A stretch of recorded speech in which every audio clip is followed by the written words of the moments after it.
episode of Write, Publish, Repeat, we're joined by Margaret McGriff.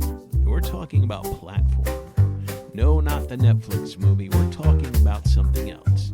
Author platform. What it is and the sorts of things that you need to consider when building yours.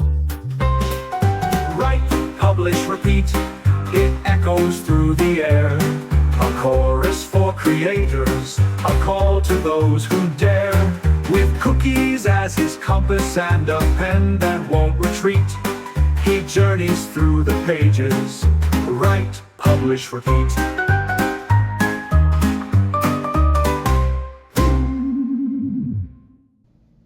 Hello and welcome to Write, Publish, Repeat, Episode 7, Season 1, Episode 7.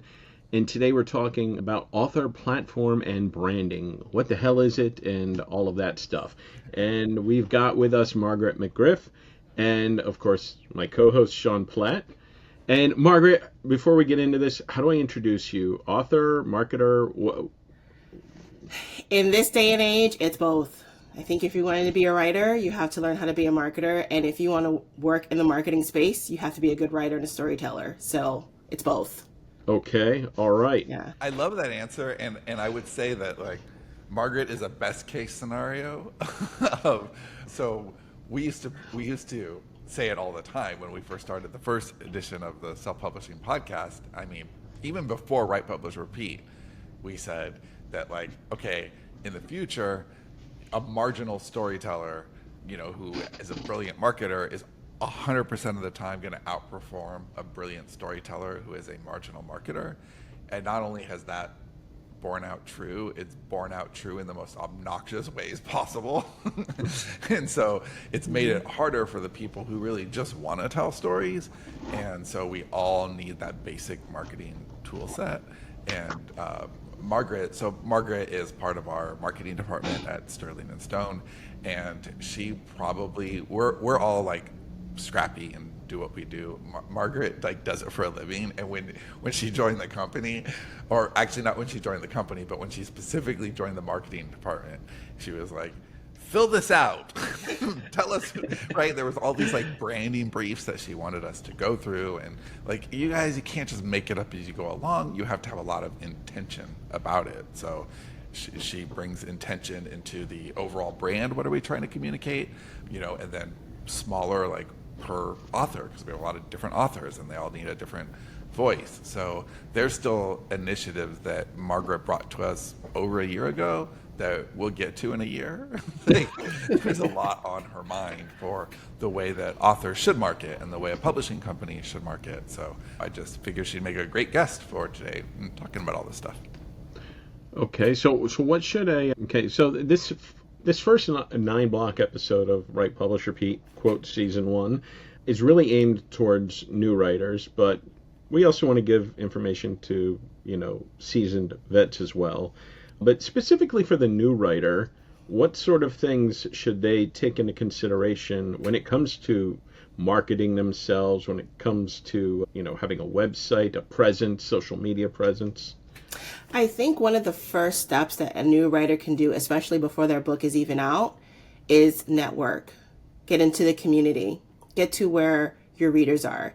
It's actually easier to market when you don't have something to sell, so to speak, because then you can focus on building connection. You can focus on bonding with readers who are reading the same books you do, because chances are, if you're writing a story, it's a story that you want to read. And it's based on something that other people have read, right? So getting on social, whether it's Instagram, whether it's TikTok, whether it's, Facebook, Discord, whatever the platform is that you're comfortable with and where your readers will be, start forming those connections and those bonds. Because then by the time your book comes out, you have, quote unquote, a network of friends. You have a network of people that you've given value to, that you've geeked out over stuff with, that you've shared funny memes. So when they find out that you're having a book, they've already liked you, they've already trusted you, and then it makes that part easier. They want to help you kind of promote. So I think as a new writer, it's actually easier because there's less pressure, right? There's not, I have a book coming out in 2 weeks. How do I build an Instagram account, right? Just start interacting and just being yourself, right? Because that is your brand. You are your brand. And whether you write in romance, or whether you write in fantasy, or both, your personality is going to come out in everything that you're doing and that you're writing. So I would say, as a new writer, just start. Don't worry too much about what you should say or marketing your book. Just interact with people, make friends. Like I try to say, make friends. Make friends with people that would read your book, reading the same things, interacting and having fun and geeking out. So that way, when your book does come out, you already have a group of people that want to support you. So I think that's the very first thing. Dave, it's a little like, Margaret, I don't know how familiar you are with my shenanigans on the YouTube site and stuff that we're doing, because I am doing a lot of that off book, right? And so, but we're doing daily content on YouTube and just putting it out there, and we have no expectation whatsoever that it's going to amount to anything now. It's more the idea of what is the cumulative effect of this 6 months from now, 9 months from now, a year from now, 2 years from now. Because if you steadily do it, you do get more and more over the time, and it's like a snowball rolling downhill. And it's the same thing for the people that you meet. It's the same thing for, anytime that you're out there, your author brand gets some amount of attention, and you never know. Dave, you're seeing just kind of behind the scenes, a lot of the things that are getting arranged right now are relationships that we had from a long ass time ago that are all of a sudden, they come back. They're circular, and so it's the same thing. I think that authors make a really big mistake, us included, like historically, where you're in a hurry. Everything's in a hurry, and I think rapid release kind of fucked with us, like our brains, all of us. Like, you have to be in a hurry. You have to do this thing month after month after month, instead of like, hold on a minute. Not every reader is the kind that reads books month after month after month and is like 97 authors that they follow, and it's okay to focus on the reader who's going to read 2 books a year, and one of them might be yours. But if you have enough of them, then that's a whole different career. And it's almost like we have to unlearn all of the urgency that we absorbed over the rapid release era. Yeah, and it's not just writers too, because I find that in the business space too. It's like, a lot of business people, they want results tomorrow. And, we have a rule, it's called the 3% rule, right? That 3% of people are ready to buy from you at any given time. It's just 3, right? So no one's going to buy from you off the gate off of one post, right? And then you have what I call the rule of 7. You have to hear something 7 times before it sticks. So in both cases, you have to have that consistency. And what better way to build that consistency before you get into launch mode, right? Because again, the pressure's off. So it's just about meeting people and making connections. But it is a long game. And especially now that with rapid release, right, the markets are uber saturated, right? And then you have those very few that hit the top, and then everything else is kind of noise. So there has to be focus on building your own little micro community and having those core, I think it was like 1,000 fans or 100 fans or something like that. 1,000 fans is but it's true. Like if you have just 100, if you just have 100 people that will buy anything, you're golden, right? It doesn't matter what's happening. They will buy from you. So you said find places where your likely readers are. How do you find those places? And how genre specific is this? Are there some genres where it's a lot easier to do than others? I don't think there's necessarily a genre where it's easier. Again, if you're a new writer, you're writing in the genre that you most likely love to read in, right? So a lot of times that starts with yourself. Where are you hanging out? Where are you getting book recommendations? Who are you talking to about books? Are you really active in the Goodreads community because you're really into the reviews, because there's active communities on there and lists? Do you go to Instagram? Do you go to TikTok if you're on the younger side of things, right? Now there are genres that do better on these platforms, but it all goes back to the audiences, right? So if you have the romantasy, for example, it's very heavy female dominated audience. I mean, females have been on Instagram forever, whether it was books, whether it's fashion, whether it's beauty, whether it's whatever, and then you have the younger generation who are on the TikTok. But on the flip side, if you're in the gamer community, for example, Twitch is where you want to be at, right? If that's the type of reader and writer that So you if you are. wrote lit RPG, it would make much more sense to be on Twitch. Right. I have a younger brother. He's in his 30s, and there's a heavy Twitch community. I wasn't even sure what Twitch was like 2 years ago.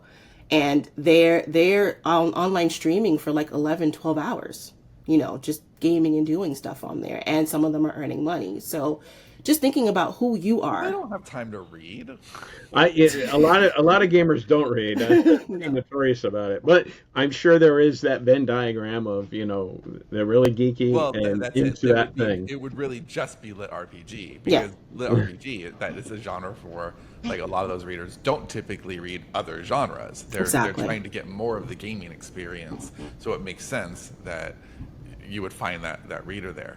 How about TikTok? Are there genres that do exceptionally well? And conversely, are there genres that like don't waste your time? And I know this is rhetorical because I saw what happened, with some of the TikTok experiments that we had. But for people listening, what is the spectrum? I think the reigning genre on TikTok right now is very much fantasy and romantasy focused, but I've noticed that there are a lot of titles that may have come out. Like I know, like Colleen Hoover, her earlier titles blew up on TikTok, like recently, right? So I think it just all goes back to the users. If you have a younger demographic who are more likely to be on there, tend to skew female. So you think of all of those genres and just thinking about just type of communities and book recommendations. But I'm pretty sure you can find a niche community pretty much anywhere. It just depends on, because the algorithm is going to feed you what you like. So then that's the other caveat too, right? So I may be seeing something all the time and Dave might be seeing something totally different because we like the same things or like different things. So the algorithm is going to be playing on the things that you already like. So also keeping that in mind too. But again, it all goes back to who you are as a writer and as a reader. What authors do you follow? And then who's following those authors, who's talking about those authors, who's having book clubs about them, and where are they having them? So I think that's where kind of the research starts if you're brand new and don't have a book out yet. Now, for somebody that is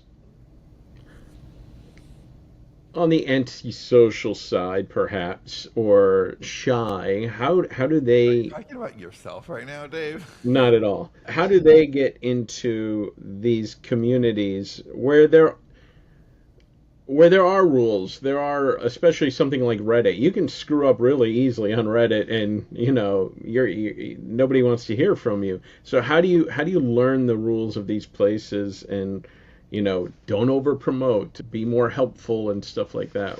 What are some of the things that you've seen I think you spend time on those platforms. And again, it's easier to do before you post anything? Yeah, it's easier to do when you don't have a book because you don't even have the temptation to promote yourself because your book's not out yet. Right. So really take time to learn how that platform works. What kind of we call it content, but it's Reddit posts, it's videos, it's photos and images, like taking time to really understand how the platform works on a personal level, right? And really learning kind of like those unspoken rules, so to speak, see how the other authors that are in your genre, how are they using the platform and interacting with readers? Are there Facebook groups that you can join, right? If you're not sure how Facebook groups work and you happen to like collecting comic books, join a comic book Facebook group, see how the people interact with each other and see the kind of things that go on and learn from those promo posts. If someone else did a promo post and it bombed, okay, that's what I'm not going to do, right? So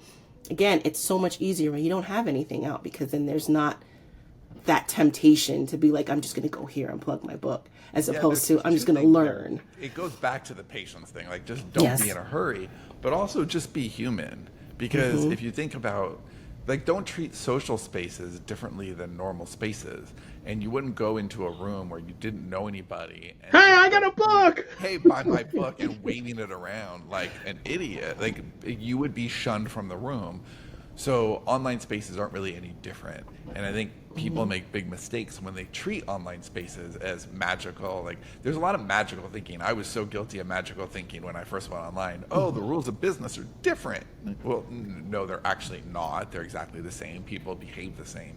And in social situations, you want to observe. We have 2 ears and 1 mouth, right? Most of us don't get that.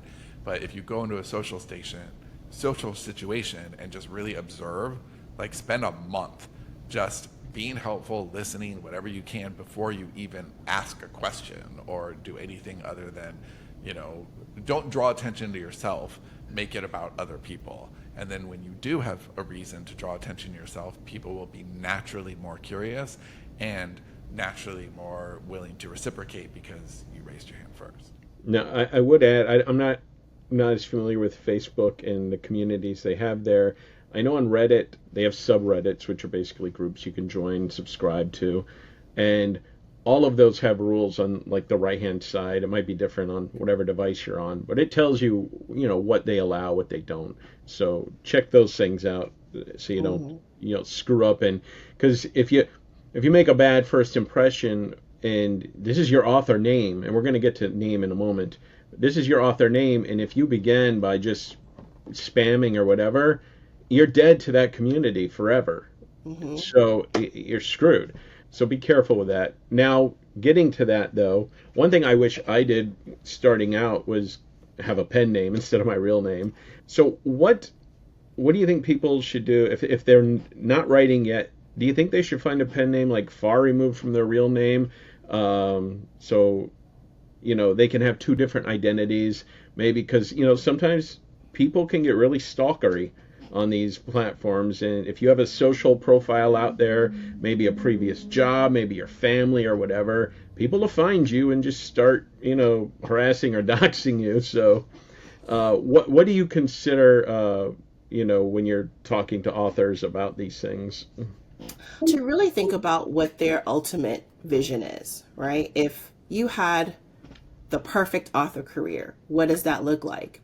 Do you want to be really big in just one genre, right? Do you want to say, I want to be, of course, Sean, if you said anything different, I'll be very concerned because that's very off-brand. It'll be off-brand for you. Sure. But if you want to be the next George R.R. Martin, right? And say, I just want to write epic fantasy, right? And you don't want it to say cross-pollinate with your career. Like if you're a teacher, for example, and you want to write Game of Thrones where there's incense and people getting their heads cut off, sure, yes, a pen name would absolutely work. Dave has a little comic strip that's exactly that. So it's just to think about that, right? As opposed to if you're like for me, for example, I work in marketing and I have my books in my office, even though they're not under Margaret McGriff. I do have my books in my office, and even me, I was kind of like, I don't know if I want to, but they were like so excited because we're all creative people and they're all very entrepreneurial people. So to me, it's not a big of a deal. But if you are a teacher or if you are in a profession where it's very sensitive of what other things that you do, then by all means, definitely have that pen name. If you want to write in multiple genres, then definitely get a pen name because... Damn it, too late. Yeah, But yeah, that's when you consider a pen name, and doing that. I know when I launched my first books, I know I wanted to delve into different things, into different lanes.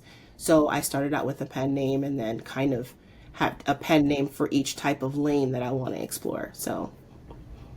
Okay. Yeah, I think especially like with teachers that are writing even like the racier romanticy stuff. Like right now there's a bill being proposed in Oklahoma from what I've heard. I haven't researched much into it, where they're trying to outlaw that kind of book and like make it a crime to write those, to own those. It's a stupid thing, but you never know where the country is going to go as far as what's acceptable in a community. And if you're writing something that people don't like and you have a job out, like especially as a teacher, hey, she's around our kids, she can't be influencing them with her smutty books. So yeah, be careful of that sort of thing because it's wild out there. No, it is. And I have kids and my kids are growing up in the tech age, right? So my daughters Google me regularly. So they're like, yeah, I heard this podcast you were on the other day. And I'm just like, what in the, they Google. So, sometimes I have to be kind of sneaky about my pen name sometimes because, or just tell them outright, hey, you can't read that till you're like 25. and across the country I somewhere. told my children that they had to be a certain age before they could go and listen to the old Better Off Undead episode. And then, yeah. You know, but it's all about, coming back to your author brand, right? What is it that you want to be known for, right? What is it that you want people to see you as? And then as you get more established, it morphs into what people say about you. So it's kind of like twofold, and that's how your brand kind of evolves. So you can think about that as a new writer. You don't have to have 10 books out. Actually, again, it's super easier when you don't have any books out, because you can really map out where it is that you want to go and what it is that you want to do, and then what kind of marketing you're going to do. Because if your audience is not on Instagram, then don't waste your time there. If you don't want to be the next Rebecca Yaros, then don't worry about Instagram. Don't worry about TikTok. If you don't TikTok. know who Rebecca Yaros is, that means probably Even better. That means you don't need to be her either. So that's all I'm saying with that, is thinking about really where you want your author business to go, because there are so many different options and so many paths, and it can get super overwhelming, and then you feel like I have to do all of the things. And that's why with Sean, I asked, I'm like, what are you trying to be? Where are you going? That will dictate everything that you do. And do you think that it makes a lot more sense to have that stuff figured out before you start, or does it make sense to start and kind of figure out who your readers are, or is it on a spectrum? Because like if you understand marketing a little bit more, you can do some of that work ahead of time. But if you don't, you kind of need to understand your reader base a little bit more. Like, how prepared should you be before you step out into the world? You should have a pretty good idea, but it does not have to be set in stone. It's not concrete, because it will evolve, and it will change depending on where your writer career takes you. It's kind of like, you don't know if you're going to like a genre till you're actually writing in it, right? You don't know how that first book is going to go until you write it, right? But definitely have an idea, have an outline, right? And I kind of think about the marketing and the branding is have an idea of where you want to go, but be open to changing or be open to pivoting to where you're going. Were you going to say something, Sean? Yeah, I was. So, okay, this is actually not a rhetorical question. I don't know how you're going to answer this, but I'm curious. So, we haven't talked about this at all, but if you're trying to figure out who your market is, you're trying to figure out some basic marketing plans, how do you feel about engaging AI in helping you figure out who your market is? Because it seems like ChatGPT would have a pretty good idea of who reads what genres, and if you don't even know, like, what you like, but you don't necessarily know what the psychographics or demographics of that genre are, is that a good way to kind of brainstorm content ideas or marketing ideas or pen name ideas or any of that, because you're using like an intelligence that understands the landscape better than you might? Yeah, you can. And I think with anything with ChatGPT, when it comes to using it for strategy and brainstorming and research, just verify. Say, okay, if chat tells you that your ideal reader would be hanging out on Instagram and doing reels associated with Star Wars. Okay, cool. I'm going to go on Instagram and I'm going to put hashtag Star Wars, and I'm going to read and I'm going to look at each of these posts. I'm going to see who's creating them, look at their profiles. People love to talk about themselves, so they'll tell you if they are the cat lady in Missouri. You find out there are like 6 cat ladies in Missouri that love this genre and are reading these books, then my ideal reader loves cats and may live in the Midwest, right? But as your books come out, right, so this is where the learnings come, as your books come out and you find that people actually in California who have dogs are the majority of the people that are buying your books. It's totally okay to go back and say, okay, we're going to revise. And I'm going to look at those comments and see what they said, what they liked, what they didn't like. Something else that I encourage writers to do is go to the books that you like. So go to your favorite books and then go to the ratings and look at the 3 stars. Because 3 stars, it's very mid. Because 5 is like, oh, it's great. And 1, it totally sucked. But 3 will give you that it was great, but I wish it had this. I wish it had that. I wish it wasn't so fast. I wish it wasn't so info dumpy, right? So then when you kind of look at yourself and say, okay, well, I don't like info dumps either. So I'm not going to write any info dumps in my books. So then when you're interacting with people and be like, yeah, I like that book too, and I didn't like the way it was info dumping. Oh my gosh, isn't that so annoying? Now you're having that dialogue, and it gives you information to, when I'm marketing someone, the first thing I'm going to tell them is it's epic fantasy without the info dumps. That's great advice. yeah, that's all you have to say. And it's like, great. It was like if the people who like your book also like watching Marvel and Uncharted, it's like, okay, what if Marvel and Uncharted had a baby? That's your book, right? What would that look like?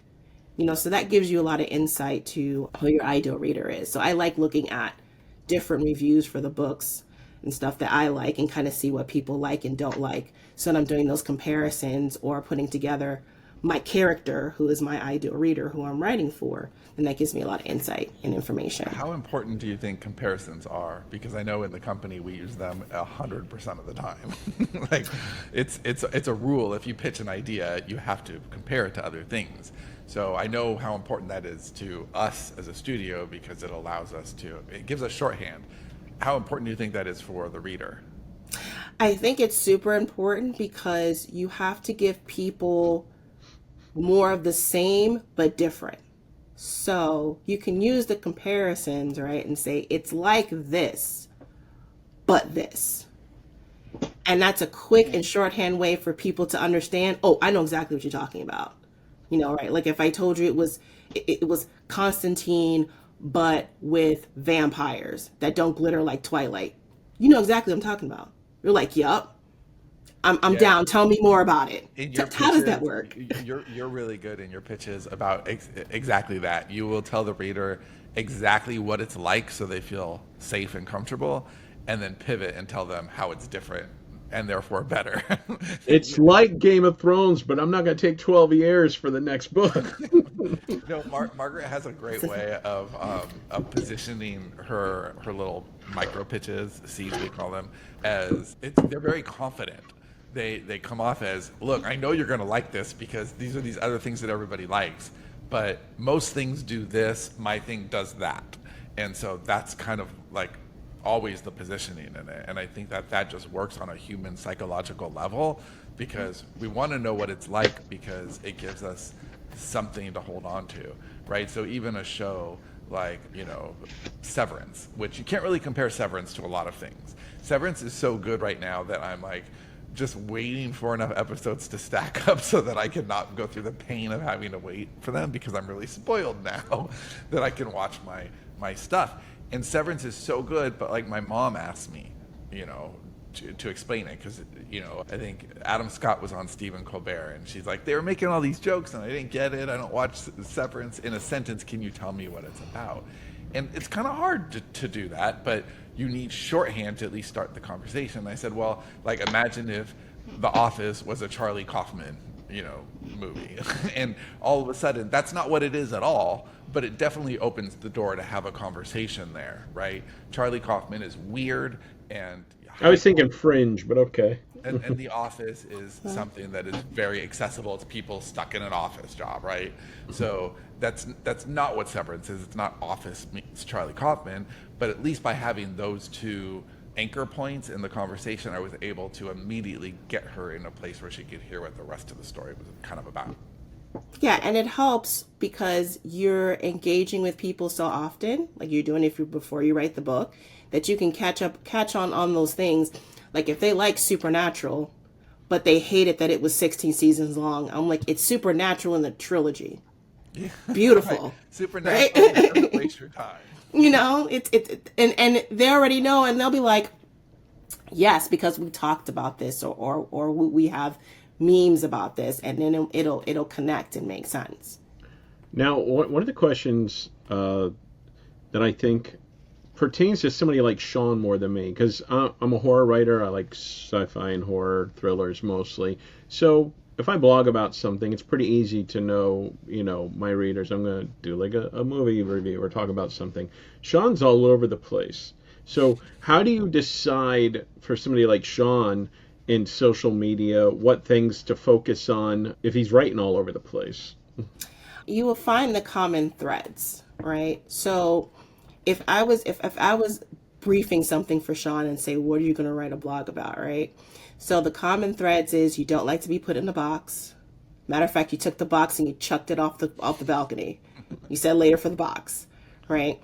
You like things that are Puts quirky. baby Sean in a corner. Yeah, you like things that are quirky. You like things that don't follow a formula, right? Because you don't, Yeah. right? So focusing on how you, let's say if your ideal readers are copywriters, all right? So you're saying, yeah, I'm targeting copywriters, the non-formula way of coming up with pitches in like half an hour, right? How to ditch the template and just come up with something off the top and still make it work. Just really honing in on all of those threads that kind of pull your brand as you together, right? You would be the one to throw in Severance with Expanse and make that work, right? People will just be here to be like, how do you make those two connection points with something that are so different? Yeah, I right? think if you're talking all over the place, like for me, and we're live in this experiment, right? So we're putting all this stuff out. We're doing daily YouTube, and the idea is to talk about one subject and then move on to the next subject. So in January, it was I Am John Titor was the book. So it's all talking about time travel, the nature of time, all that. And then the next one right now is Plot 147, which is a book I wrote with Catherine, and it's about like the movie business and the stories that we are and are not allowed to tell. And so all the content is based around that. Next month is a book called Six Dick Bags in Belize, which is so absurdly loosely based on an actual trip that I took a couple of years ago with my son. And so all the themes there are about like perspective and, like having male friendships as an adult and how weird that is, and all these different things. And they're very different books, they're very different experiences, but I'm putting like my perspective into each one of those things. And the hope is that you just get a few more readers with each book, and even if it's a disconnected premise or genre or whatever for the next time, they like you and the connection that you're bringing to the narrative enough to follow you along. But it is about knowing your why, and it is about knowing the tax that is going to come with those decisions. So the tax for me not having a strong genre is that I'd be lucky to move over a third of people each time instead of 2/3 of people each time, because bringing people along on the strength of your voice and connection, unfortunately, is more difficult than bringing them along on the strength of your genre. Genre is just easier to attach to. Yeah. But I also feel like in a lot of cases, the people, even though you gather fewer of them at a time, they're stronger connections over time too, because you go deeper. But I would also challenge you that with each of those three different stories, you are someone that will appreciate good storytelling, irregardless of what that genre is. Yes. So you're talking to the person who loves a good story. They don't care about necessarily what the genre is, as long as it's a good story. Is it a story that challenges their perceptions, right? Is it a story that totally goes off the grid? If there's someone that fully understood everything everywhere all at once on first go, right? Not that movie is not for everyone. It's targeting a specific person, right? And there are a whole lot of genre bending things and muchness going on in that movie, right? So finding what strings them all along together, like what attracts you to all of those three books, regardless of genre, right? And I think with you is I like, think also it's knowing who you are as a creator, because the better you can articulate that, the better. And I didn't even, it's like when Stephen King wrote The Shining, and years later he was like, oh my God, I didn't even know that I related to the main character who's an alcoholic writer, right? And we become a little bit distant from the things we create, and we don't realize how much of ourselves that we're putting in there. But at this point, we've deconstructed my shit enough to know, and me enough to know that a common denominator for a lot of my work is somebody who's deluding themselves, somebody who is telling them a story that isn't quite right, and they have to like come to the face to face with the reality of who they are, right? So that common thread is in a lot of books. It's not in Titor, because Titor was a specific thing, but it's in most of the other things that will come out this Right. year under my name. And so if somebody likes that journey of a character discovery, then even though that's not a genre, it's a character type that they can latch onto. It's a journey that they understand and want to repeat. You know, like I have my own version of the hero's journey, which is just like the come to Jesus journey, which is just, it's different. And I would say, as a new writer, to not feel intimidated about not knowing what that thread is, because I just learned like yesterday after writing, I think book number 10 was my third one with you guys. So book number 10, it's like, oh, I write a lot about this one thing. I done had so many seeds in different genres and different audiences, but there is this common thread in all the stories that I like to tell, right? So as a new writer, that may not be apparent right away. Sometimes you have to try some things out and you come at the end and it's like, you know what? I didn't like how that went. So that goes in the trunk of the manuscripts you will never see ever, ever. But the learning is, okay, that's not the kind of story I want to write. And you're right about being confident in who you are, because in this day and age with so many, I say so many, but so few standouts, it's super easy to try to be like the fantasy author who, like Rebecca Yarros, that she's the one that wrote Fourth Wing. She had a whole Times Square billboard for a fantasy novel. Like, who does that aside from George R.R. Martin, who got a dragon on the Empire State Building when House of Dragon came out, marketing, right? And so it's super easy to try to be like, I want to be like.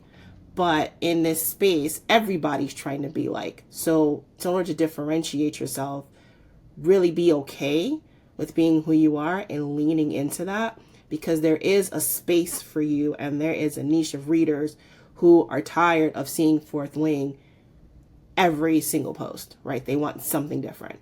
Maybe they want Fourth Wing and Game of Thrones together. Maybe they want the dragon riders in Westeros and that type of gritty darkness, right? Maybe that's where your sweet spot is. So yeah, it's being confident in yourself and leaning into that with your marketing, because that's what your brand is. It's not trying to be anyone else but you. Because if you do that and you try that, it's exhausting. Then you quit it all together and you say, screw that. And then another 5 years goes by and you have all these books sitting that are moving and not doing anything. Where should authors, I know this is going to be genre dependent, but is there like a rule of thumb for where authors should spend their time with social media and stuff? Are blogs even relevant anymore with audiences? And if so, what audiences are still reading blogs? I think when you come to any social media tools, they're just that. They're tools in a toolbox, right? And what's going to determine what tools you take out of that box is who your ideal reader is. And so when I'm working with my job, we have personas. When I'm working with other writers, because I also coach and mentor other writers, I'm talking, your ideal reader determines everything, right? So if your ideal reader sits on the subway every day going from Queens to Manhattan and wants to read a blog, that's where you need to be. Flip side, if your reader is a waitress and she only has 10 minutes in between shifts and wants something funny or book recommendation, go to TikTok, right? So who your ideal reader is, it's independent of genre. Who your ideal reader is will determine what tools out of the toolbox. Because yes, I can tell you blogs are very relevant because you have Google search and now it's AI Google search, right? So now AI is crawling and giving answers to the question. So if you type in Google, what are books that are like Fourth Wing and Game of Thrones? And you SEO keyword that right, it'll come up on top, right? But it really all depends who your ideal reader is. So that's why I say don't jump and try to do all of the things. Take the time to learn and figure out who your ideal reader is. And chances are that ideal reader is a lot like you. So where are you spending your time? No. Chances are not that they're a lot like Dave. I reject. He's riding the subway with a gun saying, please let me find the right person. So if you're spending most of your time, right, looking for books on Instagram, then it'll feel natural to you to go to Instagram and you'll be more likely to stick with it. as opposed to, let's say, TikTok with me. Ain't nobody got time for that. You know, I have to learn TikTok because it's part of my job. But sit up here and say, I'm going to launch a TikTok account? No. I don't have time to post 5 times a day. Like, I got adulting to do. That's why the younger children can do that, because they don't got that much to do, right? You know, so it really all depends. I was throwing it back on TikTok earlier, so. And that's if we even have it. So then there's another caveat, right? Because I also say social media is a tool, but you don't want to put all of your eggs in that basket. And that's why it comes back to blogs, because your blog, your website, and your email, you own that. There is no middleman between your email and hitting the inbox. There is none, right? Yeah, and just to be clear, our YouTube strategy is designed to get people to the website, which is designed to get people onto an email list, because ultimately our YouTube strategy is just another email strategy. All strategies should be email strategies. Facebook strategy should be email strategies. Direct sales should be email strategies, because that's how you get the return customers. The first customer is whatever, but you want a lifetime value, and that means email, essentially. Exactly. And YouTube is very interesting because YouTube is not really counted as social media. YouTube is a search platform. So it has its own SEO game going on. It has its own search going on, right? And that's why it's such a powerful tool, because it doesn't operate like an Instagram or a TikTok or a Facebook. And I mean, now that the algorithms are changing, it used to be before, way back in the day, like a year ago, when you can scroll chronologically, right? And now you'll see a post that was posted like 10 days ago, right?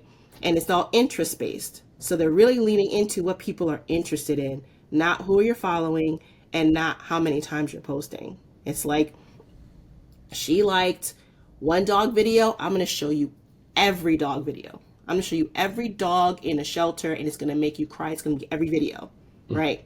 Until you tell it something different, right? So, Dave, should you consider some YouTube content that's just about people pissing?